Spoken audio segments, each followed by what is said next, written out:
anybody who felt this was too much, or I said it's an unfair question because who will dare? Who will dare? You know, the theme of this week's World Economic Forum meeting here in Davos is, I think that's how the locals say it, Davos. I don't know, I'm mispronouncing it. The theme is rebuilding trust. And at least they acknowledge that they've lost trust, but it's almost a poisonous endorsement if the WEF supports you. They take over this ski village in the Swiss Alps and they transform the central street into, I guess the best way to describe it is like a movie set. Absolutely. And big globalist corporations set up pavilions and kiosks. Behind me is really the heart of darkness, BlackRock. It's run by Larry Fink, perhaps the world's most aggressive promoter of cultural Marxism, DEI, diversity, equity, inclusion. BlackRock has trillions of dollars under management, and what they do, it's really sneaky, Avi, is that they say to the companies they invest in, we're not just here for a financial rate of return, we're going to force you to do. Are you interrupting? Are you interrupting us? What's your name? Sorry to interrupt, but this is a parking space, so I just wanted to ask you to move over to. I'm not going to because there's no car coming to this parking space. What's your name? I don't want you guys to. What's your name? Get hit by a vehicle. Me neither. Thanks for caring so much about me. I feel like BlackRock really cares. Just watch yourself. Okay, what's your name? My name's Julia. Hi. Julia, are you with BlackRock or are you with? Yeah. What do you do with BlackRock? Oh, I'm not going to go into interview Don't touch me. Don't touch me. Sorry, don't touch me. Regaining trust. To me, I'm looking at this, it looks more of the same business as usual. Pop-up city in a town where they're going over the next week to I imagine, as usual, tell us that climate change, in fact, their mission statement is one of the biggest risks is misinformation and global weather events, extreme weather events from climate change. How do you justify this, and how do you say this is regaining trust if you're doing exactly the same thing year on year? Yeah, I mean, just as we drove in, we saw them putting the final touches on this gorgeous wooden facade. And Royal Commission for AIUIA, I don't know what that word even is, or is that ALULA? I don't even know, what does it say over here? The Kingdom of Saudi Arabia, Vision 2030, Kingdom of Saudi Arabia. Okay, so this is some Saudi thing. Who knows what it is? A lot of Saudi things here over the last couple of years. Go on. Credible India, empowering 1.5 million. They're obviously hoping to get some of that BlackRock action. There's a lot of very generic sounding groups. Empowering women, igniting prosperity, a group called We Lead. I mean, how are you going to possibly be against empowering women and igniting prosperity without doing a search on it to do a little due diligence? I have no idea who they are, but I got to think it's, if it's here at Davos, it's probably some sort of authoritarian or centrally planned economy. Why don't we poke in for a second and just see if they'll tell us? What is this? I'm Ezra. What's your name? Renuka. Hi. What's this whole thing? We're curious. We walked by and we didn't know what it was. This is an India lounge. It's a woman's lounge. Or are we allowed to be in as supporters of, because we're not women, but we sure like women. Yeah. Okay. But they have to like you too. Otherwise, I have mixed luck in that regard. Listen, I'm joking around. So basically, this is, you want to talk about it? So it's a lounge that's been set up to speak about women leadership and the role that they play in globalization and propelling the economy forward. It's been set up in collaboration with the Ministry of Women and Child Development, Government of India, and Bill and Melinda Gates and the CII, the Confederation of Indian Industry. So our focus is exactly to understand across various industries and across various sectors, what are all the achievements that have already happened with women leading the charge, and what are all the opportunities that are present now. Can I ask you one question? We love the government of India, and we see there's a lot of Indian pavilions here, and I think that's very exciting, the world's largest democracy. But you mentioned that Bill and Melinda Gates are involved, and they're not as focused on democracy, are they? And they really, I'm nervous about that. Is this a way to bring in abortion or to have vaccines. Because when I think of Bill and Melinda Gates, I think of social engineering. And I'm just worried because I'm worried that this is their doorway into India. Am I being too skeptical?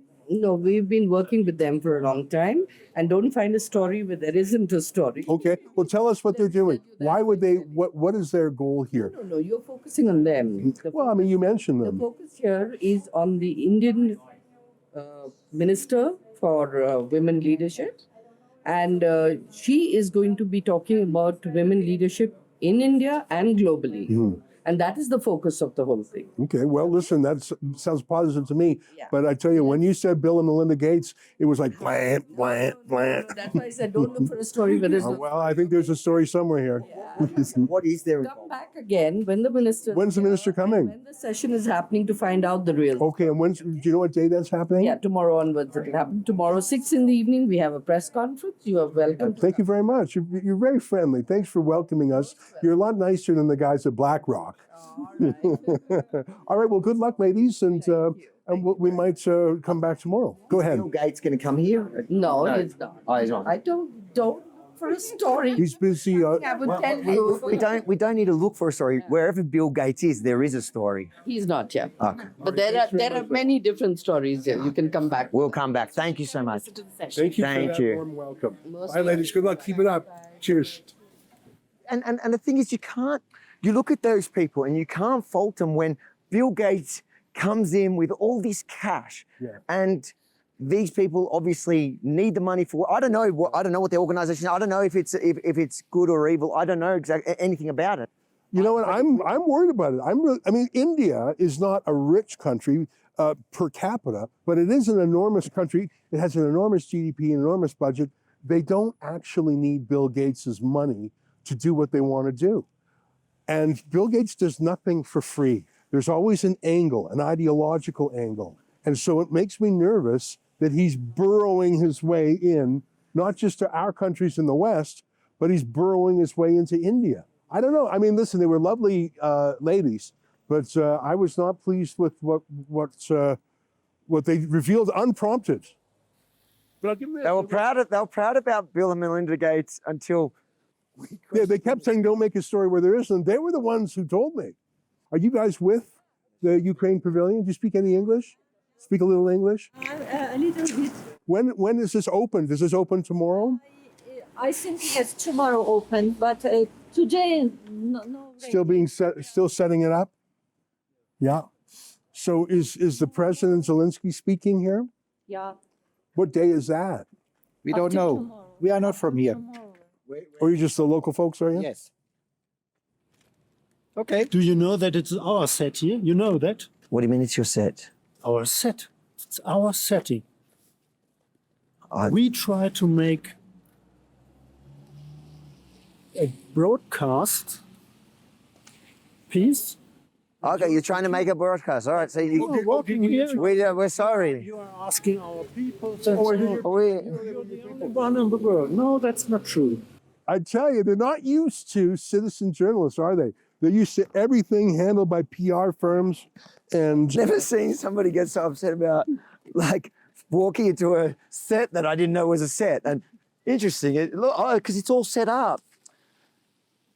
I'm understanding now from the side they've set up a shot. got it. So those were like actors. They're almost actors. Okay. How fitting. It's still a little bit of building going on around us. Here's some lots of lumber.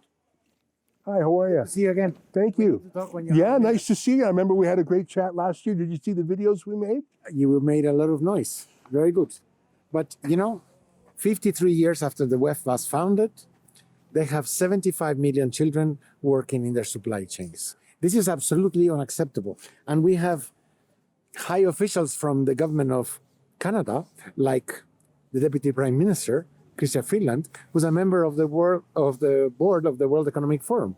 And this is something important. You know, this is Fernando Morales de la Cruz, who we met exactly a year ago when we were doing the same walk, and you introduced yourself to us, and you had riveting and terrifying and heartbreaking stories about child trafficking. And I thought, this is the right place to be because a lot of the people here are complicit. Well, they are profiting from the exploitation of 75 million children in their supply chains. And I'm actually being conservative in the figure. The problem is that many of these companies have business models that have actually increased misery, hunger, malnutrition, and child labor. And some of these companies are even Canadian. And of course, we have the Ontario Teachers Pension Plan, which is a shareholder in Barry Callebaut, the largest cocoa processing company, and they are profiting also from child labor by investing in such a company. And I'm sure the Ontario teachers are honest people, but the Ontario Teachers Pension Plan should not be doing this kind of investments. Yeah.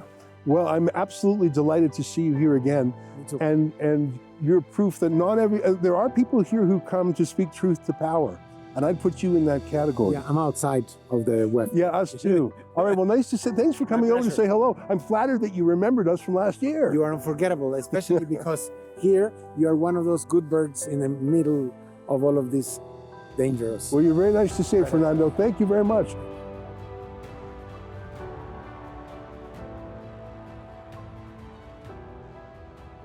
So you've got a battle between real journalists. I have no idea if the Davos Zeitung is left-wing or right-wing. What I know is it doesn't really matter because AI, machine learning, big data, Facebook, companies that we don't even know their names are seeking to monitor, filter, boost, or throttle every single comment in the world about politics.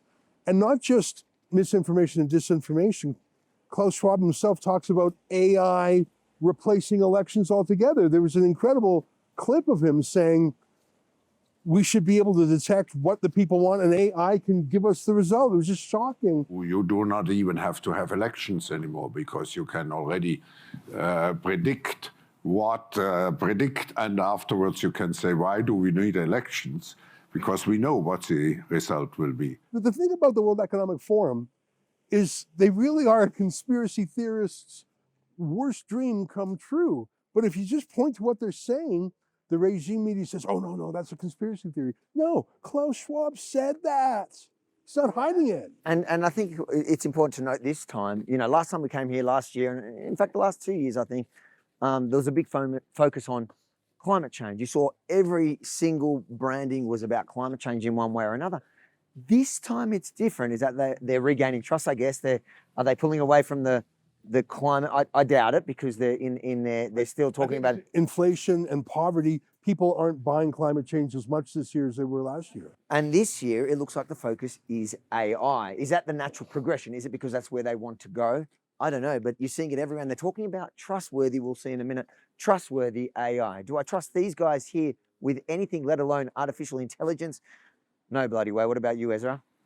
I completely don't. I'm terrified that anyone like Klaus Schwab or his muse, Yuval Noah Harari, he's the guy who said the future for most people is just doing nothing, video games and drugs. He called people useless people. I think that the biggest question maybe in economics and politics of the coming decades will be what to do with all these useless people. The problem is more boredom and what to do with them and how will they find some sense of meaning in life when they are basically meaningless, worthless.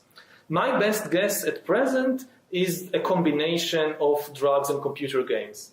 And that's the future they see for us. But let me point out something. You and I are here as citizen journalists. We caused a bit of a freak out at the Black Rock. We caused a bit of a freak out here and there. You're exaggerating. You were just, for your safety, they had to move us on. We didn't want to get run over. See the Financial Times, obviously a very prestigious newspaper in London. And across the street there, Axios. Do you see that? That's a very large, funded, I think one of the founders of Microsoft, if I'm not mistaken, basically created that as a hobby publisher. And as we walk in further and further, we will see media, Wall Street Journal, CNN. And so you might be saying, Ezra, you said that there was no media scrutiny of this. What are you talking about? There's journalists everywhere. But here's my point. To get that access, to get this access, to have these pavilions, to be part of the insider team, these media companies have to spend hundreds of thousands of dollars to buy in. So they are not here to bury, they're here to praise. They are here on the inside. And that's why people like Albert Bourla love Davos, because every single question he's ever been asked in his life has been a friendly softball. To promote him. And so the citizen journalists like us, and there's maybe a handful of others here, we're deeply hated by the Davos elite, if they even think about us, because we didn't pay money to be here, and we're not here to suck up and to make friends. We're here to shine a light of scrutiny on what they're doing. Absolutely. Unlike Financial Times, Axios, And we've done it in the last 2 visits that we've been here. We've even confronted the mainstream media. In fact, one of these cafes right here was where I met the editor of the New York Times, and then the next time the CNBC, who then later, if you recall, threatened to bash me. But they are certainly a part of what's going on here. They're either paying to be here or they're invited as well to speak and to run. They're not asking any critical questions. Here's the Equality Lounge at We Davos. went in there last year. And the good thing about the Equality Lounge is you've got billionaires and maybe the odd trillionaires showing up in the private jets and the private helicopters. And you can't get a hotel in this town because they booked them up a year in advance. We're staying a town away and we're spending thousands of dollars a night. But hey, don't forget, guys, it's about equality. We're all in this together. JP Morgan, hi. Manfred, how you doing? Oh, you're with CNBC. Nice to meet you. I'm Ezra Levant. That's my friend Avi Yamini. Nice to meet you. You look like you've given up already. No, you haven't. What are you doing for CNBC? So I'm actually doing a lot of stuff. I'm actually bringing a lot of purpose-led work over here, along with my editorial coverage on business and global leaders' conversations. But majorly on healthcare, sanitation and water, and on AI. Are you staying in Davos itself? Yep. Were you were booked in by your company, obviously? Yeah. I bet it's nice to stay here in the city. Yeah. So basically, we have our studio in Congress Center. Right. So we do our programming from there and variety of other conversations from various lounges. Good. Well, it's nice to meet you. I'm just excited about equality. Yeah, especially McKinsey and Company, and J.P. Morgan, one of the richest men in the world. Yeah, there's a real strong equality vibe here. I think they are really making noise. Since last year we saw this, and I think last summer, when the summer Davos happened, that's when first they made actually mark in Davos. And last year they kind of made it much more bigger by getting Deloitte and other big partners. But this year, you see the names are actually going up and up.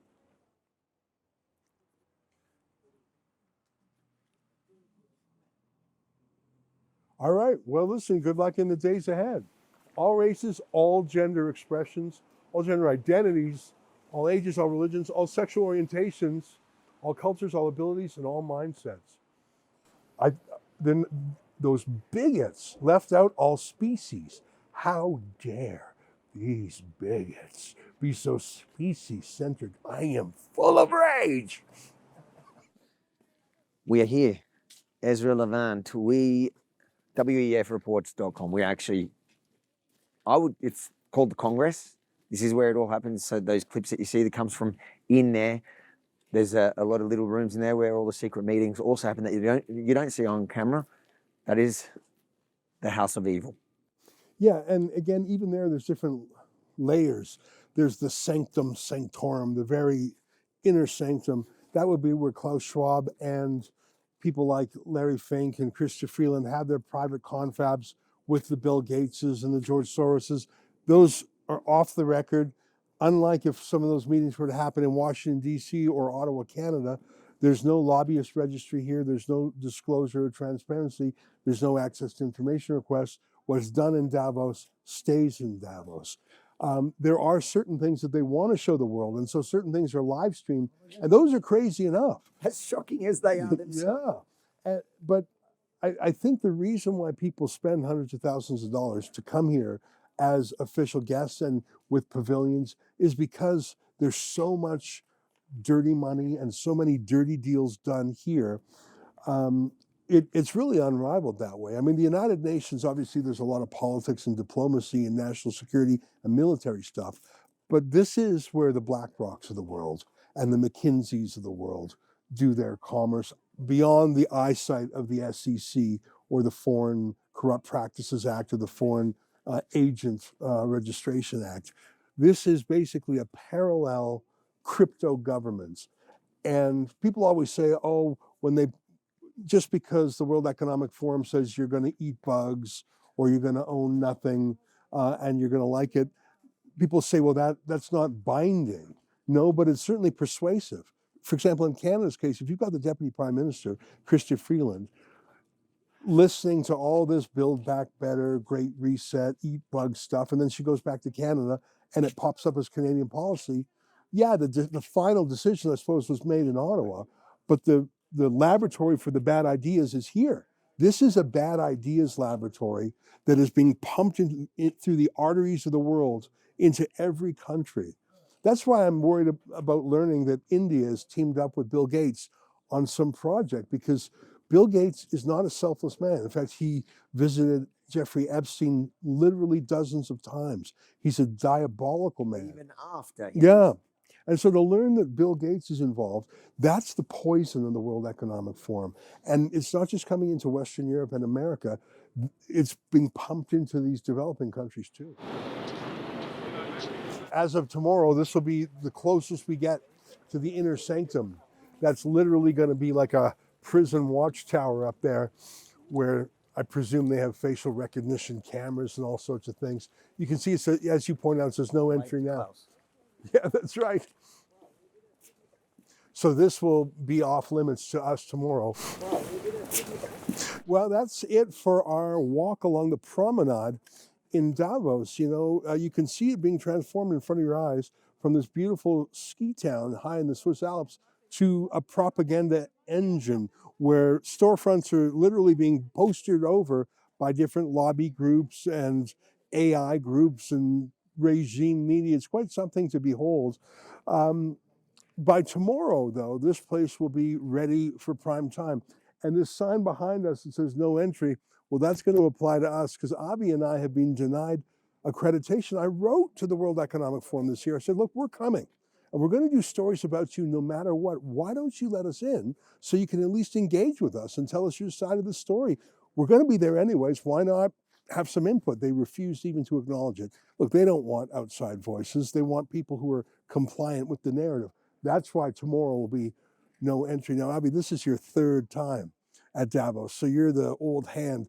This is actually going to be the hotspot for us tomorrow. This is our HQ right here. This is where, you know, anyone that's anybody needs to actually go, whether they want to visit something in the promenade or they want to go to their vehicles. There's the other side that has the hotels, but this is the side that they all come to and proudly wear their tags that lets us know who exactly they are and allows us to put those questions that they're never used to getting. So I'm really excited about a great week, and I think the viewers can follow all the stories, share all the stories at wefreports.com. And I think it's also important to remind our most loyal viewers that this wasn't a cheap thing for us to come. No, we didn't pay the hundreds of thousands to have a pop-up storefront, but it still cost us just to be here, Ezra. The flights, just for me and Benji to come from Australia was almost $5,000. Yeah. Then on top of that, all the Canadian teams, so the other four, Yeah. plus the accommodation. The shocking thing is the accommodation.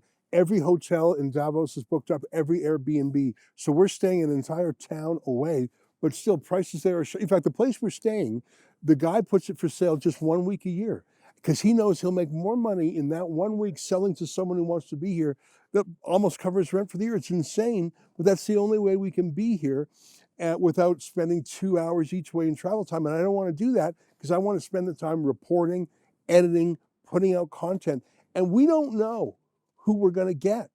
Last year, we didn't know we were going to find Albert Bourla until we stumbled upon him. We didn't know we were going to get Greta until we bumped into her. So there are national presidents here. There's bank presidents. There's big tech presidents. And we're going to try and catch them in this fishing area here tomorrow. But please help us out. This is the largest financial expenditure Rebel News makes in any journalistic mission of the year because prices are so jacked up for the World Economic Forum. So please go to wefreports.com, whether it's $5 or 50 or 500. We need the help because I want to keep doing it. Look, let me put it this way. If we're not going to ask these questions, who will? I'll tell you one thing. It won't be the CBC state broadcaster. We'll see you at wefreports.com.